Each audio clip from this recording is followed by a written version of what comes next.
Hi guys, welcome to Aarthi Tamil tech. இன்றைக்கி நம்ம பார்க்க போகிற வீடியோ ஹோண்டா மோட்டோ காம்பேக்ட் என்ற புதிய மடிக்கக்கூடிய ஸ்கூட்டரை பற்றி தான் பார்க்க போகிறோம்.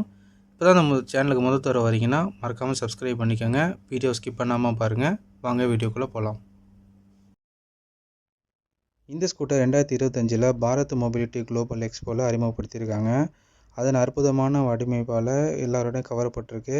19 கிலோ எடையுடன் இது எளிதில் எடுத்து செல்லக்கூடியதாகவும் மற்றும் 490 வாட்ஸ் பவருடன் 24 km/h வேகத்தில் செல்ல முடியும். இதில் 0.7 கிலோவாட் பேட்டரி இருக்கிறது. 3 மணி 30 நிமிடத்தில் முழுசாக சார்ஜ் பண்ண முடியும். இந்த ஸ்கூட்டர் தற்போது வெளிநாட்டில் மட்டும்தான் விற்பனை ஆகிட்டு இருக்கு. இந்தியாவில் 2025 அறிமுகப்படுத்தலாம் என எதிர்பார்க்கப்படுகிறது. இதன் விலை 1 லட்சத்தில் கீழே இருக்க வாய்ப்பு உள்ளது. இந்த வீடியோ பிடிச்சிருந்தா லைக் பண்ணுங்கள், ஷேர் பண்ணுங்கள், மறக்காமல் உங்களோட கருத்துக்களை கமெண்ட் பண்ணுங்கள். மீண்டும் அடுத்த வீடியோவில் சந்திக்க முன்னாடி உங்களிடம் விடைபெறுவது உங்கள் Riya. Take care, stay safe.